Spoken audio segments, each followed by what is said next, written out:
नमः परमहंसा स्वादित चरणकमलपूर्णकरुणा भक्तजनमानस निवासाय श्रीरामचन्द्राय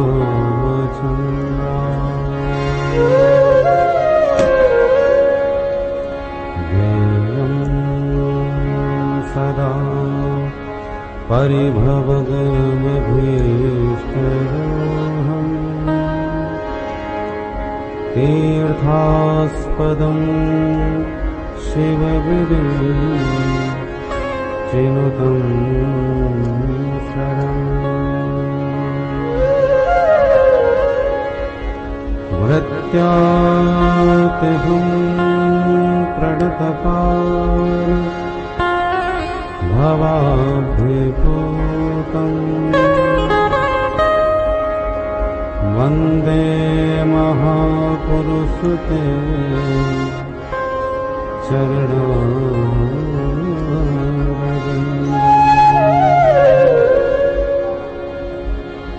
वंशी विभूषितकरा नवनीरदाभा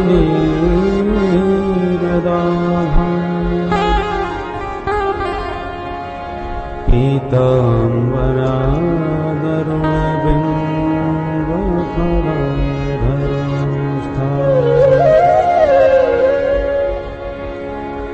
पूर्णेन्दुसुन्दरमुखा दरविन्दनेत्रा कृष्णात् परं किमपि तदहं न जाने।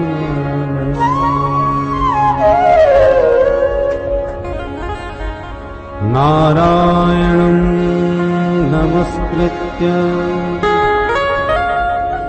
नरं चैव नरोत्तमम्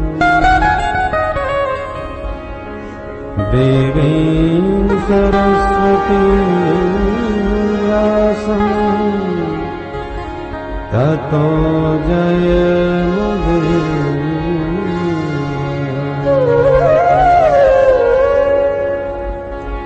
सीतानाथ समारम्भा श्रीरामानन्दा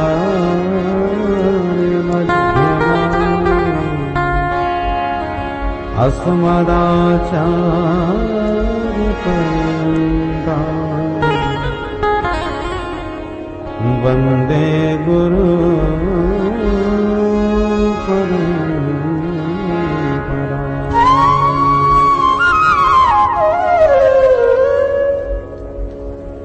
जय जय श्री राधारमण जय जय नवल किशोर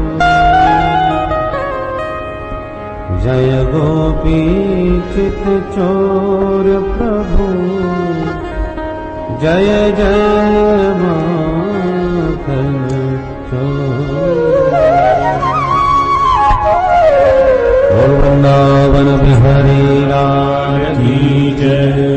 श्री सद्गुरुदेव भगवान की जय।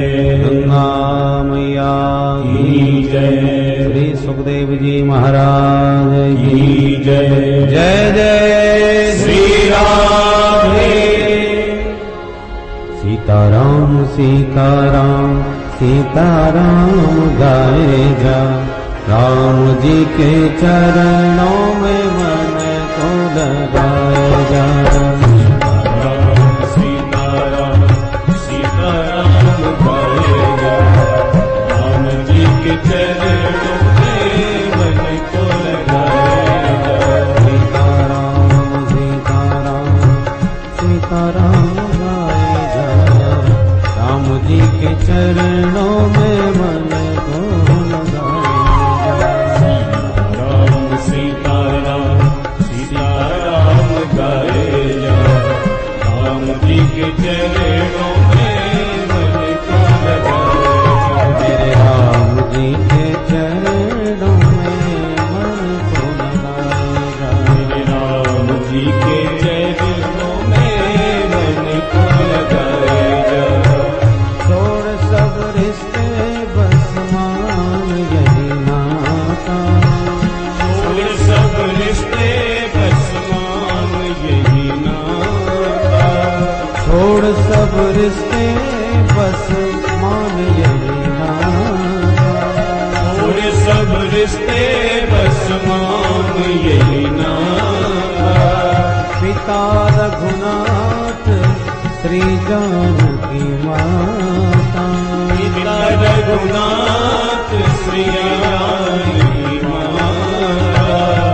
पिता रघुनाथ श्री जानकी माता, पिता रघुनाथ श्री जानकी माता, इसी भाव गंगा में डुबकी लगाए जा, भाव गंगा में डुबकी लगाए जाए, राम जी के चरणों में मन को लगाएगा, राम जी के चरणों में मन को लगाए जय जय सीताराम सीताराम सीताराम गाएगा, राम जी के चरणों में मन को लगाएगा, सीताराम सीताराम सीताराम गाए जा, राम जी के चरणों में मन को लगाए।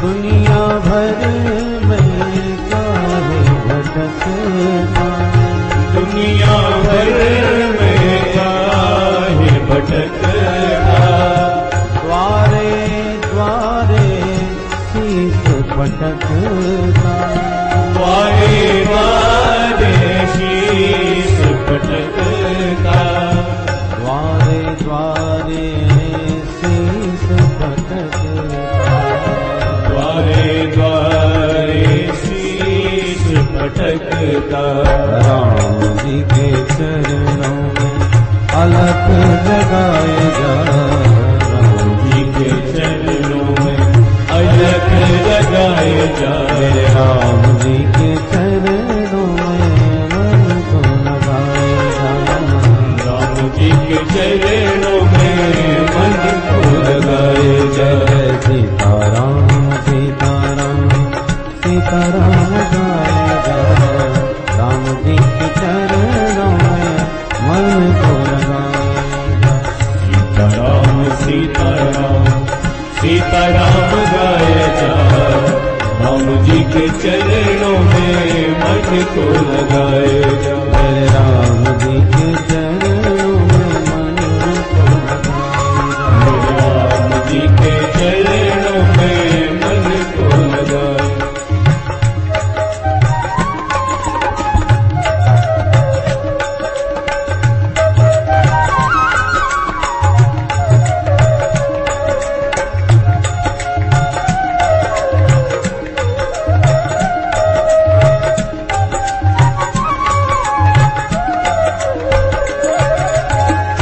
क्यों करता आशा जन जन की, क्यों करता जन जन की, क्यों करता आशा जन जन की, क्यों करता जन जन की, दया दृष्टि जब रघुनंदन की, दया दृष्टि जब रघुनंदन की, कृपा दृष्टि जब रघुनंदन की, कृपा दृष्टि जब रघुनंदन की, राम जी के चरणों में मौज उड़ाए जा, राम जी के चरणों में मौज उड़ाए जाए, राम जी के चरणों में मन को लगाए जा, राम जी के चरणों में मन को लगाए। राम सीताराम सीताराम गाए जा, राम जी के चरणों में मन को लगाए जा, राम सीताराम सीताराम गाए जा, राम जी के चरणों में मन को लगाए जा, राम जी के चरणों में मन को लगाए जा, राम जी के चरणों में मन को लगाए जा, राम जी के चरणों में मन को लगाए जा, राम जी के चरणों में मन को लगाएगा। हरे कृष्णा कृष्णा कृष्णा हरे हरे, हरे राम राम राम हरे हरे। हरे कृष्णा कृष्णा कृष्णा हरे हरे, हरे राम राम राम हरे हरे। हरे कृष्णा कृष्णा कृष्णा हरे हरे, हरे राम राम हरे कृष्णा कृष्णा कृष्णा हरे हरे, हरे राम राम हरे हरे। हरे कृष्णा कृष्णा कृष्णा हरे हरे, हरे राम राम राम हरे कृष्णा कृष्णा कृष्णा हरे हरे, हरे राम राम राम हरे हरे। हरे कृष्णा कृष्णा कृष्णा हरे हरे, हरे राम राम हरे कृष्णा कृष्णा कृष्णा हरे हरे, हरे राम राम राम हरे हरे। हरे कृष्णा हरि बोल। कृष्णा हरे हरे, हरे राम हरे कृष्णा कृष्णा कृष्णा हरे हरे, हरे राम राम राम हरे हरे। हरे कृष्णा कृष्णा कृष्णा हरे राम हरे कृष्णा कृष्णा कृष्णा हरे हरे, हरे राम राम हरे हरे। हरे कृष्णा कृष्णा कृष्णा हरे राम हरे कृष्णा कृष्णा कृष्णा हरे हरे, हरे राम राम हरे हरे।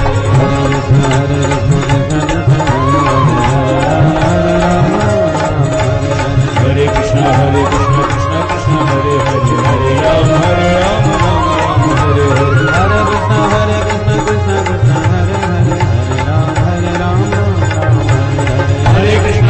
कृष्णा कृष्णा कृष्णा हरे हरे, हरे राम राम राम हरे हरे। हरे कृष्णा कृष्णा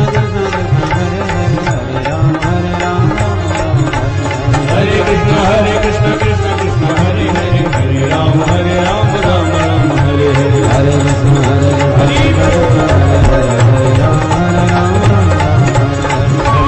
हरे कृष्णा कृष्णा कृष्णा हरे हरे, हरे राम राम हरे हरे।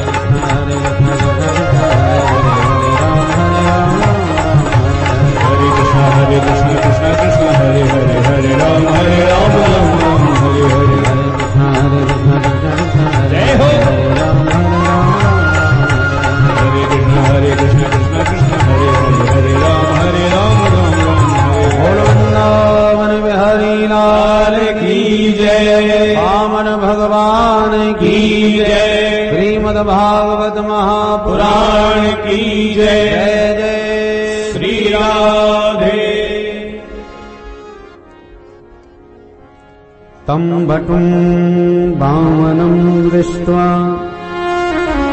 मोदमाना महर्षयः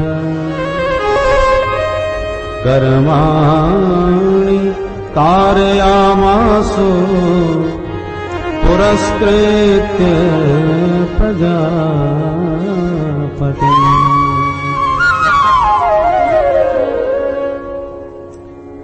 परम मंगलमय भगवत स्वरूप श्रीमद् भागवत महापुराण अंतर्गत भगवान के सुंदर बटुक वामन रूप के प्राकट्य की मधुर चर्चा अपने प्रातः सत्र में श्रवण की।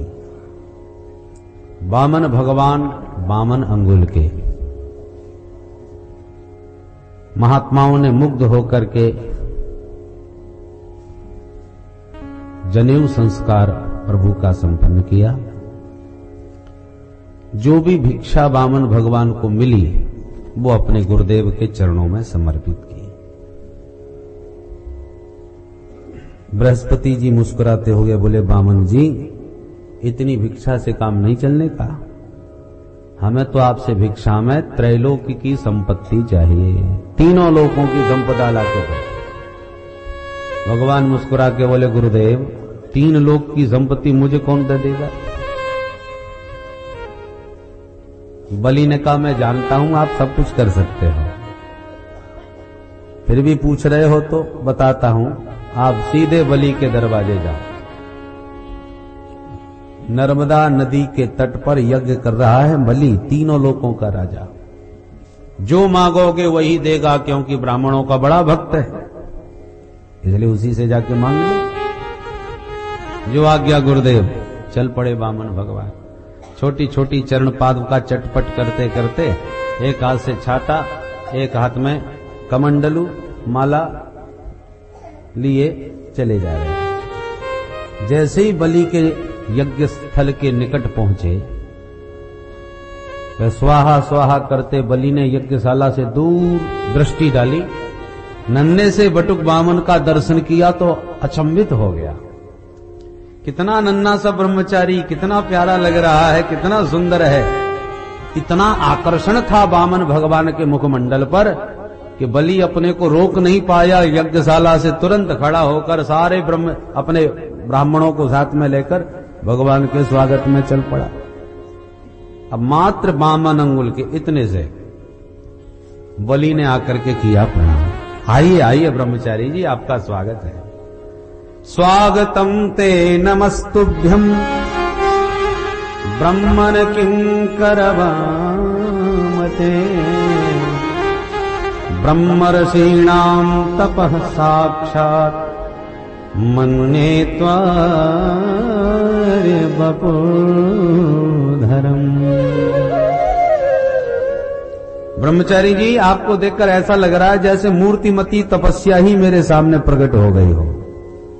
सुस्वागतम, स्वागत है आपका, नमस्कार है। कहिए महाराज, आपकी क्या सेवा की जाए?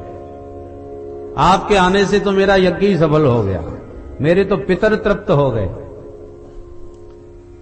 भगवान मुस्कुराते हुए बोले, राजन, हम तुम्हारी बड़ी प्रशंसा सुन करके आए हैं।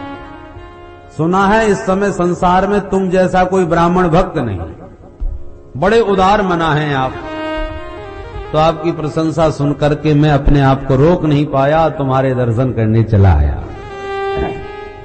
बलि ने कहा, महाराज क्षमा करें, आप इतने तेजस्वी ब्राह्मण केवल मेरा दर्शन करने आए हो, ये बात मुझे कुछ जचती नहीं है। आप यदि मेरे यहां आए हो तो कुछ न कुछ अपनी भी इच्छा लेके आए होगे।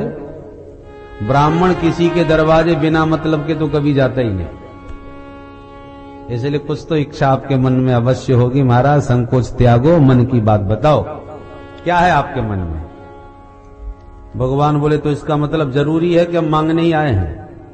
बोले, हाँ महाराज, ब्राह्मण संकोची भी होते, वैसे ब्राह्मणों को संकोची होना नहीं चाहिए। ब्राह्मण होके शर्म करे वो कैसा ब्राह्मण? ब्राह्मणों को खूब कहते हैं सब लोग, शर्मा शर्मा। वो ब्राह्मण ही कैसा जो शर्म जाए?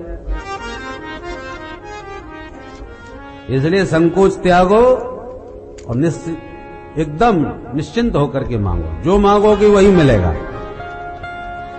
भगवान ने पहले तो प्रशंसा की, वाह धन्य है राजा बलि, भाई आपकी जैसी तारीफ सुनी थी आपको वैसा ही पाया।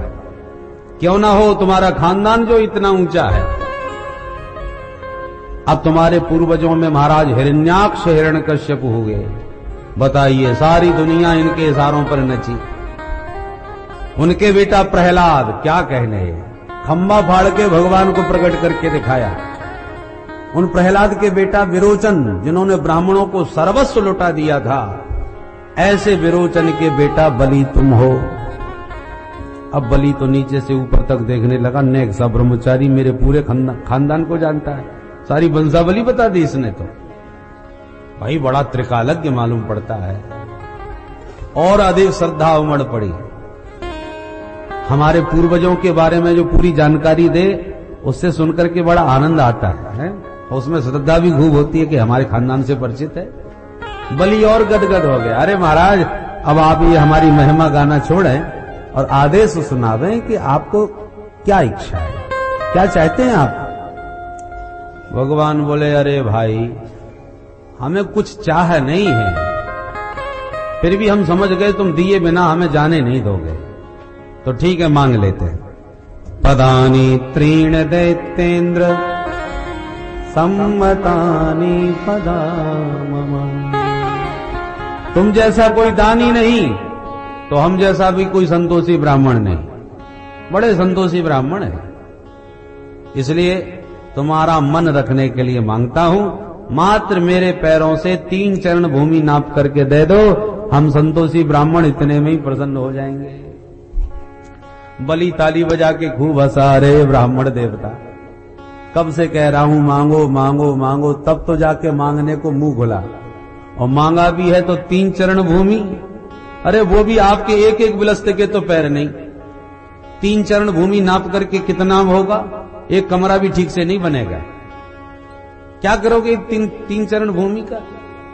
वामन भगवान बोले देखो हमने पहले ही कह दिया हम संतोषी ब्राह्मण हैं, हमारा गुजारा इतने में हो जाएगा। वो भी हम इसलिए मांग रहे हैं कि आजकल जहां भी भजन करने बैठते हैं तो जिसकी जगह होती है वो ही आंख दिखाने आ जाता है, बाबा चल फूट यहां से। हम कहते भैया 10 मिनट में भी पूजा पाठ करके चल देंगे, तो कहते नहीं उठाओ जब डेरा डंगर, अभी तुम भजन कर रहे हो, कल हनुमान जी लाके बैठा दोगे, परसों मंदिर बना के खड़ा कर दोगे, कोई भरोसा नहीं। तो दुनिया के धक्के खा खा के परेशान हो गया, इसलिए मैंने सोचा चलो तुमसे 3 चरण भूमि मांग लेता हूं, तो निश्चिंत होकर बैठ के उसी जगह में भजन करूंगा, और अपने राम को कोई मकान दुकान थोड़ी बनाना है। बलि बड़ा प्रभावित हुआ, वाह गजब हो गया, सचमुच मैंने बहुत ब्राह्मण देखे पर इतना संतोषी तो आज तक नहीं मिला भाई, बड़ा गदगद हो गया। ठीक है महाराज, आपके भावों को जानकर मेरा मन बड़ा प्रसन्न हुआ, भाई बड़े संतोषी ब्राह्मण हैं आप। ठीक है, मैंने आपको वचन दिया, जो जगह आपको सबसे बढ़िया से बढ़िया लगती हो वो आप नाप लीजिए, मैंने आपको दिया। भगवान बोले ऐसे थोड़ी दिया, हाथ में जल लो, हम संकल्प करेंगे, फिर संकल्पित जल हमको दो, तब दान पक्का माना जाएगा। बलि ने कहा क्यों मेरी बेइज्जती करवा रहे हो महाराज, अब इतनी सी भूमि का मैं दान करूं संकल्प करके? हाथ में जल लूंगा संकल्प के लिए और लोग कोई पूछेंगे क्या कर रहे हो, हम कहेंगे भूमि दान कर रहे हैं, तो कितना दान करोगे? तो हमें बतानी पड़ेगी कि 3 चरण भूमि दे रहे हैं इन पंडित जी को। सुन करके मेरी तो नाक कट जाएगी कि लोग क्या कहेंगे, इतने बड़े राजा और इतना सा दान। अपना ख्याल नहीं तो कम से कम मेरा तो ध्यान रखो महाराज, मेरी भी इज्जत है, लोग मेरे बारे में क्या कहेंगे। भगवान बोले सुनो ज्यादा बहस नहीं, हमने कह दिया संकल्प करके ही हम दान लेंगे, बिना संकल्प के नहीं, थोड़ा हो या ज्यादा विधिवत हम दान लेंगे, देना है तो दो। शुक्राचार्य जी के कान खड़े हो, ये बौना बहुत बातें बना रहा है और राजा को बड़ा प्रभावित कर रहा है। आज से पहले मैंने इसका कभी दर्शन नहीं किया, ये पंडित आया कहां से है? शंका हो गई। शुक्राचार्य जी ने आंख बंद करके उसी वक्त ध्यान लगाया, कौन हो सकता है? और जो आंख बंद करते शुक्राचार्य जी को देखा, वामन भगवान समझ गए गुरु जी कुछ न कुछ गड़बड़ करेंगे। तुरंत बोले देखो राजन, देना हो तो फटाफट हाथ में जल लो, देर मत करो, हमको बहुत सारे काम है, जाना है अपना। बलि ने कहा ठीक है, नहीं मानते तो लो संकल्प कर देता हूं। जल का पात्र उठा लिया, जो ही जल का पात्र उठाया कि एक क्षण भर में तुरंत शुक्राचार्य जी सब जान गए। दौड़ के हाथ पकड़ा, बलि सावधान।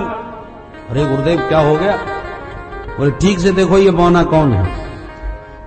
बोले बामन है, और कौन है? अरे राजन ना ये बामन है ना 53, मैं सब समझ गया ये कौन है। कौन है महाराज?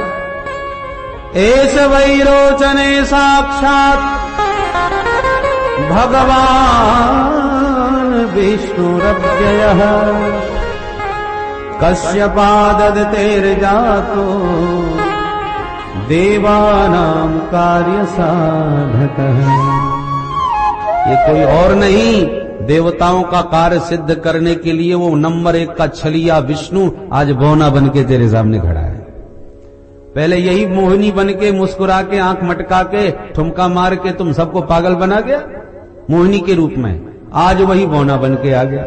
ये मां छलिया है, इसकी बातों में मत आना, एकदम मना कर दे मैंने कुछ नहीं दिया, कहीं तूने संकल्प कर दिया तो ये तेरे को बर्बाद कर देगा। कि देखने में जितना छोटा लग रहा है ना उतना ही खोटा है। मैंने अभी आंख बंद करके इसकी विशाल महिमा को जान लिया, समझ लिया। ये चाहे तो एक चरण में सारे संसार को नाप डाले, इसलिए बातों में मत आओ, एकदम मना करो। इसी वक्त मना करो, मैंने कुछ नहीं दिया। अब बलि कभी वामन भगवान को देखे, कभी गुरुजी को देखे। गुरुजी, अब वामन भगवान तो मुंह लटका के खड़े हो गए कि बाबा ने सब गड़बड़ कर दिया। परंतु बलि धर्म संकट में पड़ गया। गुरुदेव, मैंने इनको कितना विवश किया कि मांगो मांगो मांगो, तब तो इन्होंने मांगा। अब मैं हां भी कर चुका हूं कि मैंने दिया, अब ये कहूं कि नहीं नहीं मैंने नहीं दिया, तो ये तो सरासर बेईमानी है, झूठ बोलना है। और आपने हमेशा मुझे शिक्षा दी कि जीवन में झूठ नहीं बोलना चाहिए, क्योंकि पृथ्वी इन पर्वतों के बोझे से पीड़ित नहीं है जितना झूठे व्यक्ति का उसे बोझा लगता है। नहीं असत्यात् परो अधर्म इति होवाच भूरियम। तो क्या झूठा बन करके पृथ्वी पर भार बन के रहूं? मैं झूठ नहीं बोलूंगा गुरुदेव, भले ही बर्बाद हो जाओ। अब बलि अपनी बात पर अड़ गए। शुक्राचार्य जी को बड़ा गुस्सा आ गया। वो समझाए, देखो बलि, ऐसे दान की कोई प्रशंसा नहीं करता जिसमें खुद बर्बाद हो जाए, खुद भिखारी बन जाए। भगवान ने धन दिया है तो राजन उसे 5 हिस्सों में बांट करके खर्च करो। धर्माय यशसेर्धाय कामाय स्वजनाय च पंचधा विभजन वित्तम इहामुत्र च मोदते। शुक्राचार्य जी समझाने लगे, बलि 1 लाख रुपया कमाते हो तो 20-20 हजार के 5 हिस्से करो। और धर्माय, पहला हिस्सा धर्म में लगा दो, दूसरा हिस्सा यश से, ऐसी कोई चीज बना के जाओ कि तुम्हारे जाने के बाद भी लोग याद रखें, धर्मशाला, कुआ, बावड़ी आदि के काम में, ताकि तुम्हारा यश बना रहे। तीसरा हिस्सा अर्थाय, अपने व्यापार में लगाओ ताकि धन का स्रोत बना रहे। चौथा हिस्सा कामाय, केवल खर्चे ही में मत लगे रहो, अपने ऊपर भी कुछ खर्च करो, माने अपने सुख भोग के लिए, अपनी सुख सुविधा के ऊपर भी खर्च करना चाहिए। और 5वां हिस्सा स्वजनाय, सगे संबंधियों पर भी खर्च करना चाहिए, क्योंकि धन बढ़ता है तो सगे संबंधियों की अनेक प्रकार की इच्छाएं भी बढ़ने लगती हैं कि हमारा भाई इतना धनवान बन गया, हमारे मित्र बहुत संपन्न है, जब जरूरत पड़ेगी मांग लेंगे। तो सगे संबंधियों की भावनाएं, महत्वाकांक्षाएं जुड़ जाती हैं, उनके ऊपर भी खर्च करना चाहिए, क्योंकि यदि उन पर खर्च नहीं किया तो वही सबसे बड़े दुश्मन बन जाते हैं। ये होगा, हमने तो 10,000 रुपया वो आपत्ति काल में मांगे, टोटल मना कर दिया, ऐसे धनवान का हम क्या करेंगे? सबसे बड़े निंदक और सबसे बड़े दुश्मन भी बन सकते हैं, इसलिए सगे संबंधियों पर भी खर्च करो। पंचधा विभजन वित्तम, 5 प्रकार से जो वित्त का विभाजन करते हैं और खर्च करते हैं, तो इहा मूत्र च मोदते, यहां और वहां, माने दोनों लोकों में सुखी और प्रसन्न रहते हैं।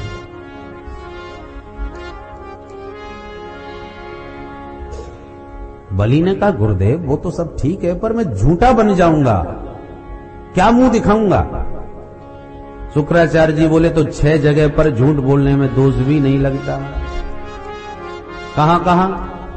स्त्रीषु नन्म विवाहे च वृत्यर्थे प्राण संकटे गो ब्राह्मणार्थे हिंसायां नानृतं स्याजुगोप्सितम्।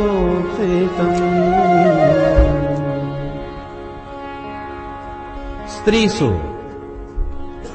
बोलो राधे राधे। स्त्रियों से झूठ बोलने में कोई दोष नहीं लगता। ये हम नहीं कह रहे, भागवत में शुक्राचार्य जी कह रहे।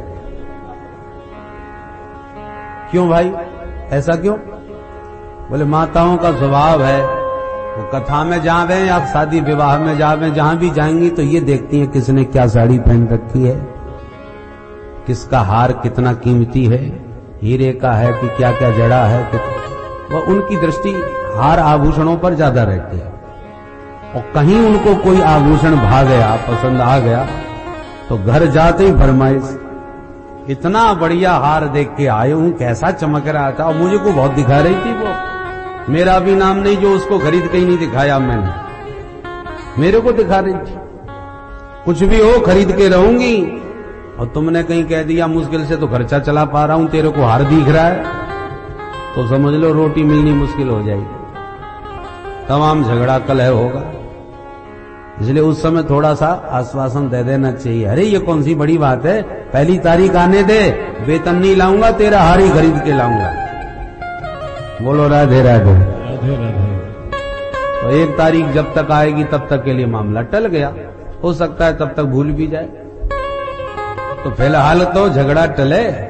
तो ऐसे अवसरों पर थोड़ा बहुत झूठ बोल करके मामला टालना पड़े तो उसमें कोई दोष नहीं लगता, वो झूठ निंदनीय नहीं है, ऐसा शुक्राचार्य जी की मान्यता है।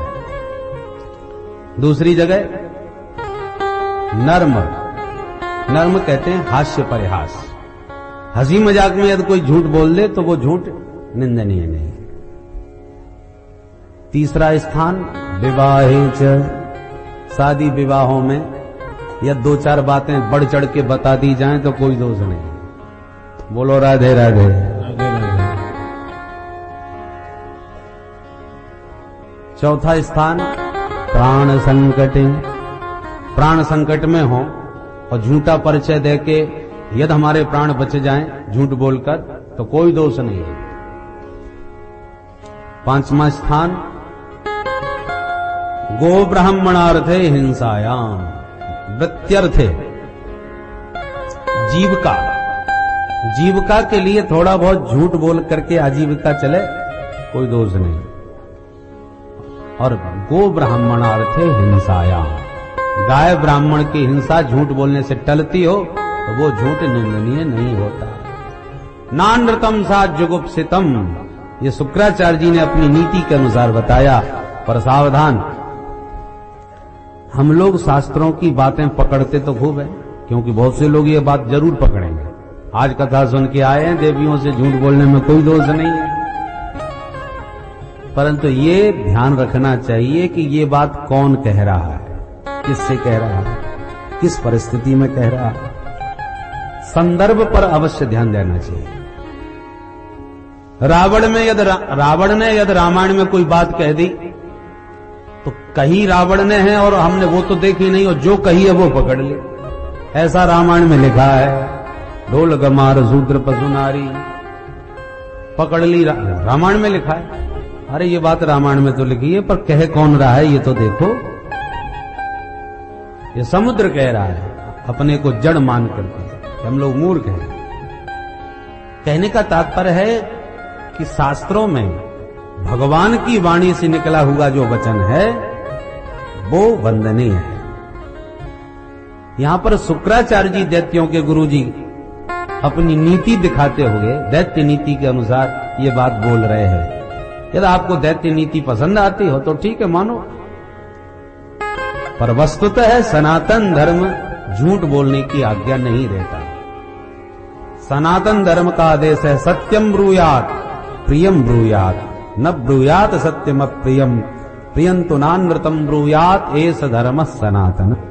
प्राण घातक न हो, प्राण लेने वाला सत्य मत बोलो, मौन हो जाओ।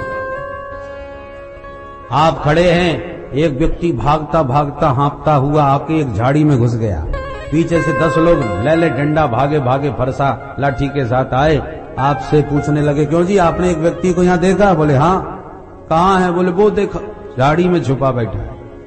और उन्होंने तुरंत पकड़ लिया। आप सब समझ रहे थे कि ये कौन है, क्या करने वाले हैं, परंतु बोले क्या करें, हम लोग झूठ कभी बोलते नहीं। उसने पूछा, हमको बताना पड़ा, हम तो सत्यवादी हैं, पर तेरी सत्यवादिता ने तो उसके प्राण ले लिए। तुम यदि मौनी बने रहते तो वो बच सकता था, और तुमने सत्य जो वचन बोल दिया उसे वो बेचारा मारा गया। तो सत्यम ब्रूयात प्रियम ब्रूयात, सत्य तो बोलो, पर ऐसा सत्य मत बोलो जो किसी के लिए प्राण घातक बन जाए। न ब्रूयात सत्यम अप्रियम, अप्रिय सत्य भी मत बोलो। तो इस प्रकार से शुक्राचार्य जी ने झूठ बोलने को भी प्रेरित किया कि तू झूठ भी बोलेगा तो दोष नहीं लगेगा बलि, तेरी जीविका का संकट है, ये वामन तेरा सर्वस्व लूटने वाला है, इसलिए मना कर दे, मैंने कुछ नहीं दिया। पर बलि ने दो टूक जवाब दे दिया, गुरुदेव मैंने जीवन में कभी झूठ नहीं बोला, आज भले ही सर्वस्व चला जाए मैं झूठ नहीं बोलूंगा। क्योंकि यदि ये बटुक वामन है तो 3 चरण भूमि नाप के चलता बनेगा, और यदि ये साक्षात विष्णु है तो ये मेरा कितना बड़ा सौभाग्य होगा कि दाता एक राम भिखारी सारी दुनिया को जो दाता देता है वो जगत का दाता मेरे सामने हाथ पसार रहा है, और आज मैं उसको भी दान दूंगा। ये कितना बड़ा मेरा गौरव होगा कि जगन्नाथ के सामने जगत ने हाथ पसारा और जगन्नाथ ने आज मेरे सामने हाथ पसारा। इसलिए गुरुदेव मेरे तो दोनों हाथों में लड्डू हैं, चाहे वो वामन हो चाहे वो विष्णु हो। अब शुक्राचार्य जी का क्रोध बढ़ गया, आवेश में भर के बोले, मूर्ख इतनी देर से तुझे समझा रहा हूं और तू उल्टा मुझे जवाब देता जा रहा है, गुरु से बहस करता है। जा मेरा शाप है, अचिरात भ्रश्यते श्रिय, तेरा पद धन श्री सब समाप्त हो जाएगा। शाप दे करके गुरुदेव तिल मिला के गायब हो गए, चले गए। वामन भगवान धीरे से बोले, मुंह लटकाए, भैया नाराज कायकू हो रहे हो, आपस में कायकू लड़ रहे हो, देना हो तो हाँ कर दो, नहीं हमको कुछ नहीं चाहिए, हम पहले ही मना कर रहे थे भाई। बलि ने कहा, नहीं महाराज, मेरे सामने हाथ पसारने वाला आज तक खाली हाथ कोई नहीं लौटा है, आप तो अपना संकल्प कीजिए। ठीक है, हाथ में जल लीजिए। पात्र दोबारा फिर उठाया बलि ने। पुराणांतर प्रसंग आता है ये कि उसी पात्र के छिद्र में छुप करके बैठ गए शुक्राचार्य जी कि पानी की बूंद भी नहीं टपकने दूंगा तो संकल्प कैसे होगा। रोक लिया, छिद्र अवरुद्ध कर दिया। अब बलि खूब इधर से उधर झारी करे पर पानी न गिरे। वामन भगवान बोले, क्या कर रहे हो भाई, पानी क्यों नहीं लेते? बोले, गुरुजी न जाने क्या अटक गया, वो पानी निकल ही नहीं रहा। वामन भगवान सब समझ गए, गुरुजी गड़बड़ कर रहे हैं। मुस्कुरा के बोले, राजन पुराना बर्तन है तुम्हारा, रखा रखा जंग खा गया होगा, लाओ मैं ठीक किए देता हूं। सो अपने कुशासन में से एक पैनी नुकेली कुशा निकाली और बाहर से फेंक करके इतनी जोर से मारी कि वो कुशा की नोक सीधी शुक्राचार्य जी की आंख में लगी और एक आंख गोविंदाय नमो नमः। एक दरवाजा बंद, शुक्राचार्य जी निकल के भागे, हे भगवान कोई दे रहा है कोई ले रहा है, हमने फालतू में ही अपनी आंख बर्बाद करी। बीच में निकल के भागते नजर आए शुक्राचार्य जी, जल आ गया तुरंत बलि के हाथ में। भगवान ने लंबा चौड़ा संकल्प पढ़ डाला और संकल्पित जल जैसे ही बलि ने छोड़ के भगवान के चरणों में प्रणाम किया, तत्क्षण भगवान ने अपना विराट रूप प्रकट कर दिया। बोल विराट भगवान की जय। विशाल देह वामन भगवान का प्रकट हो गया। बलि नीचे से ऊपर तक मुंह उठाए देखता रह गया। भगवान बोले, बलि अब देखो मेरा नापना। एक शरण नीचे की ओर बढ़ाते चले गए तो अतल वितल सुतल तलातल महातल रसातल और पाताल में पहुंचा दिया। मात्र एक चरण में 7 लोग नीचे के नाप डाले। दूसरा चरण ऊपर उठाया तो भू भुव स्व मह जन तप और सत्य, ऊपर के 7 लोकों को नापते हुए ब्रह्मांड कटा में ही छेद कर दिया। भगवान के पैर के अंगूठे से ब्रह्मांड फूट गया, उसमें छिद्र हो गया। उससे बाहर से चिन्मयी जलधारा उस छिद्र के माध्यम से ब्रह्मांड विवर में प्रविष्ट हो गई। जो भगवान के चरणों को धोती हुई जलधारा नीचे गिरी तो ब्रह्मा जी ने देखा, ओ भगवान का चरणोदक आ रहा है। तुरंत अपने कमंडलों में हुआ जल चरणोदक का स्थापित किया। वही जलधारा ब्रह्मा जी के कमंडलों से नीचे आई तो ध्रुव मंडल में, सप्तर्षि मंडल में, चंद्रमंडल में होती हुई सीधे स्वर्ग में आ गई। स्वर्ग में आकर के उसी जलधारा के 4 विभाग हो गए, सीता, अलकनंदा, चक्षु और भद्रा। उसमें अलकनंदा नाम की जो धारा थी वही गंधमादन पर्वत पर भगीरथ की प्रार्थना से आकर के प्रकट हुई, और वही जलधारा गंगोत्री से, गोमुख से होती गंगोत्री और इसी के सरद्वार से आपके सुखताल होती हुई सीधे गंगा सागर में जाकर के विलय हो गई। यही विष्णुपदी है, यही गंगा है, यही भागीरथी है। बोल गंगा मैया की जय। वामन भगवान का चरणोदक, विष्णु स्वरूप श्री हरि का चरणोदक ही माता गंगा का पावन निर्मल जल है, इसलिए इसे विष्णुपदी कहते हैं। वामन भगवान बोले, राजन मेरे 2 चरण हो गए और संकल्प तुम्हारा 3 चरण का है, अब तीसरा चरण कहां रखूं ये तो बताओ, नीचे ऊपर के तो सब लोग नप गए। अब बलि मुंह लटकाए खड़े हैं, क्या बताएं, जगह ही नहीं बची, कोई स्थान ही शेष नहीं रहा। हाथ जोड़ के बोला, महाराज ये बताइए धन बड़ा होता है कि धनवान?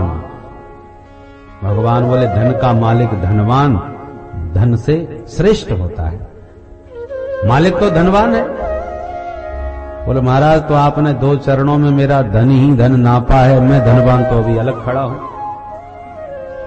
तो 2 चरणों में धन ले लिया, अब तीसरा चरण मेरे माथे पर रख करके मुझे धनवान को भी स्वीकार कर लीजिए। पदम तृतीयम पुरुषेष्ण में निजम। भगवान प्रसन्न हो गए, तुरंत अपना दिव्य पादारविंद बलि के माथे पर रखा। महाभागवत प्रहलाद जी प्रकट हो गए, धन्य हो प्रभु, मुझे तो आपकी गोद में ही बैठने का गौरव मिला, और मेरा पौत्र कितना भाग्यशाली है जिसके माथे पर आपका पादारविंद आज रखा हुआ है। प्रहलाद जी ने प्रभु की स्तुति गाई, बलि पत्नी विंध्यावली भी भगवान की स्तुति कर उठी। उसी समय ब्रह्मा जी ने भी प्रकट कर होके कहा, प्रभु जो आपको तुलसी दल चढ़ा दे उसे सर्वस्व दे डालते हो, और जिस बेचारे ने सर्वस्व दे डाला उसे बांध के पटक डाला।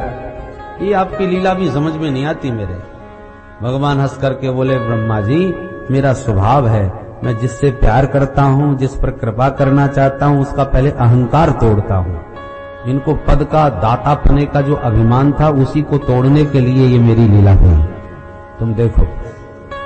भगवान बोले, बलि सचमुच तुमने मेरा हृदय जीत लिया, मैंने तुम्हारा सर्वस्व छीन लिया, तुम्हें बांध के पटक दिया, तुम्हें बहुत डांटा, मेरा व्यवहार बड़ा विपरीत था, विचित्र था, परंतु इतने पर भी तुमने धर्म नहीं छोड़ा, अपना वचन नहीं छोड़ा, इसलिए तुम्हारी धर्म निष्ठा वचन निष्ठा से भाई हम बहुत प्रसन्न हुए। तुम बड़े धैर्यवान हो।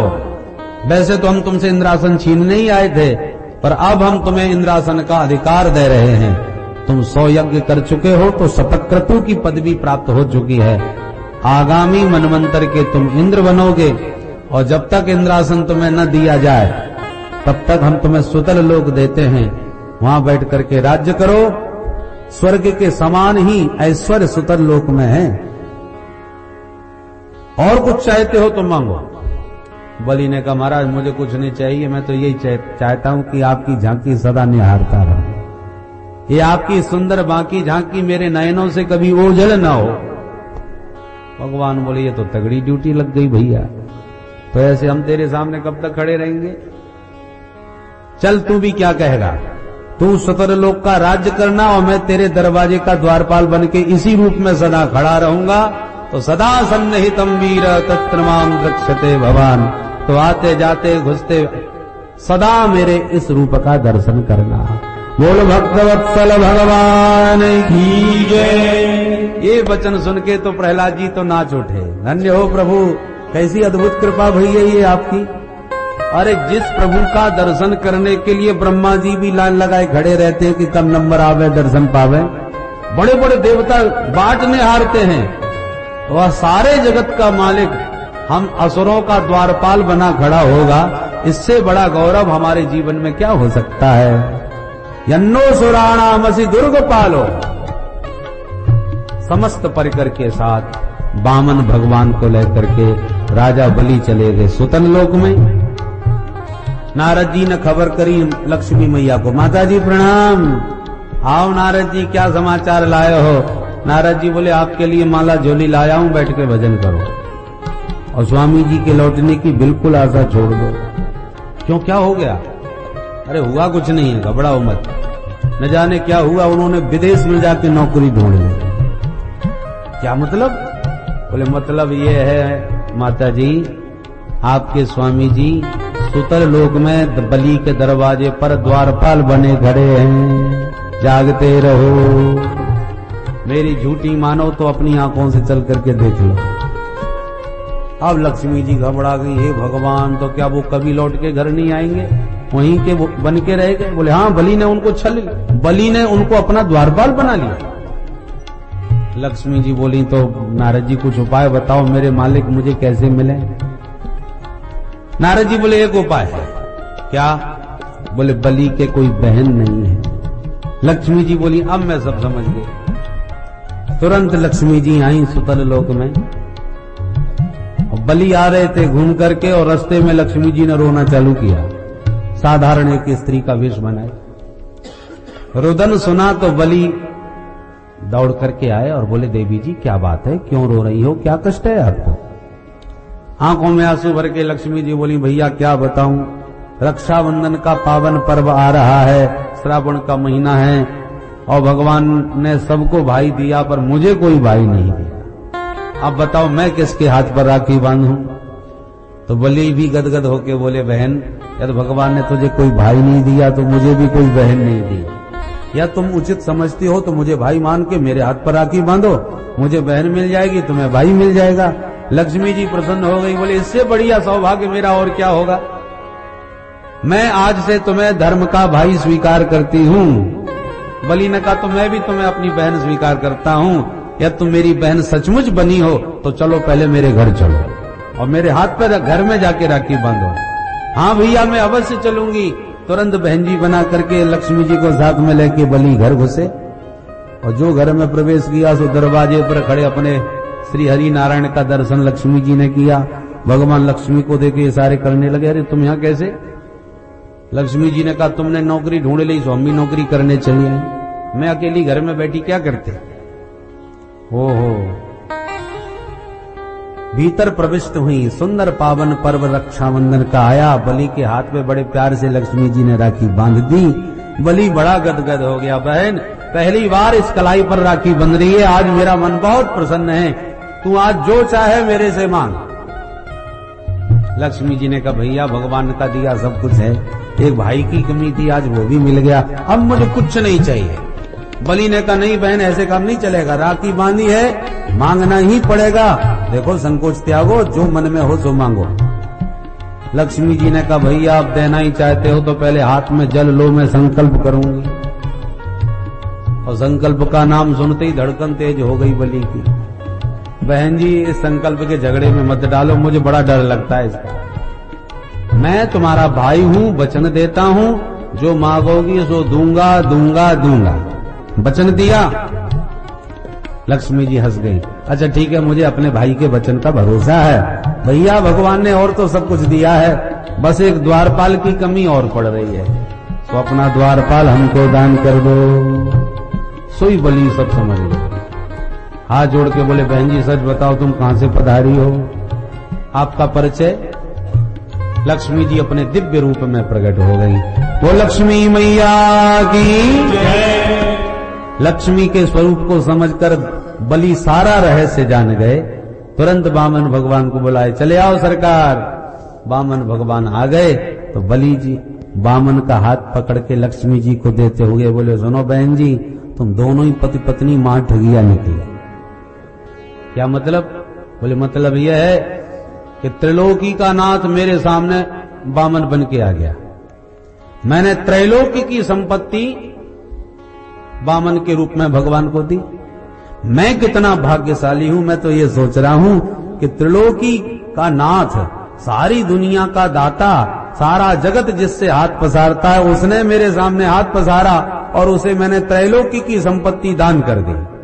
और महालक्ष्मी जब तुमने मेरे सामने हाथ पसारा तो मैंने तुम्हें त्रिलोकी नाथ का दान कर दिया। दुनिया में दो ही जगह हाथ पसारते हैं, या नारायण के सामने या महालक्ष्मी के सामने, पर बड़ भागी तो बलि है जिसके सामने लक्ष्मी नारायण दोनों ने हाथ पसारा और दोनों को देने का गौरव इस बलि को प्राप्त हुआ।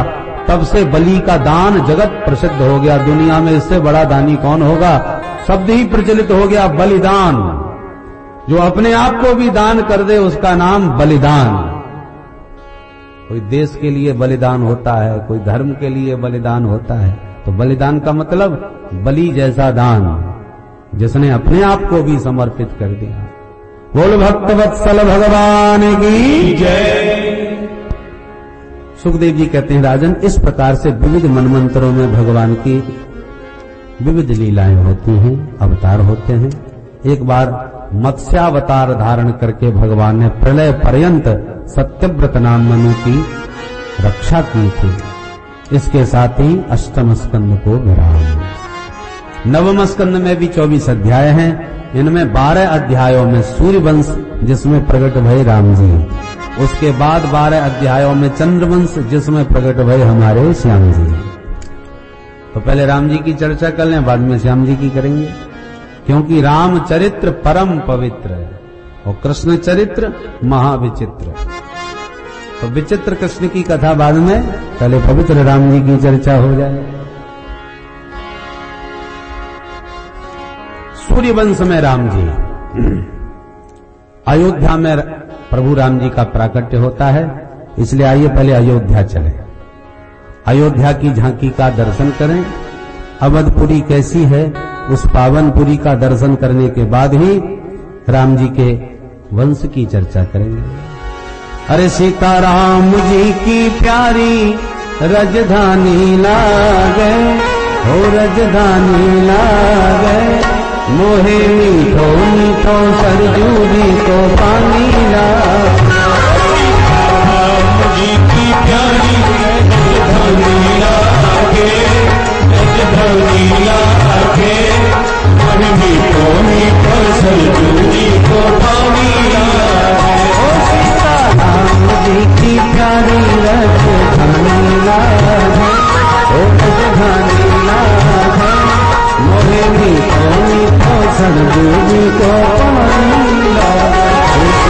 राम जी की राजधानी लागे, राजधानी लागे, मोहे मीठो मीठो सरजू जी को पानी लागे।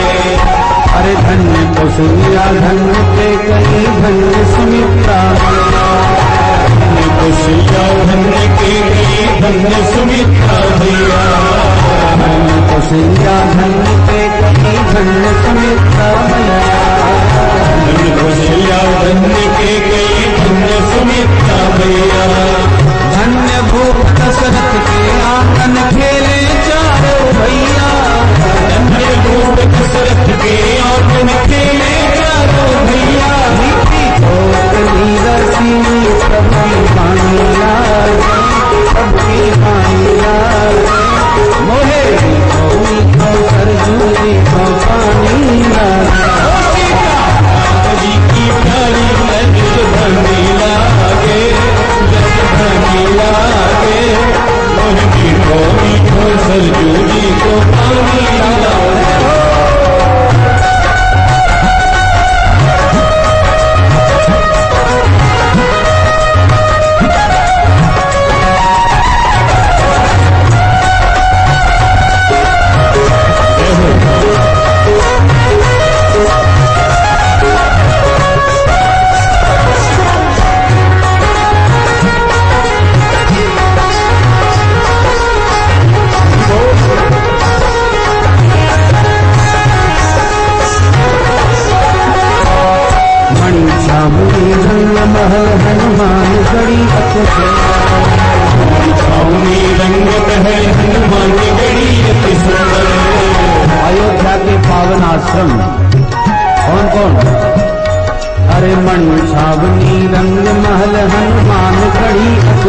नारी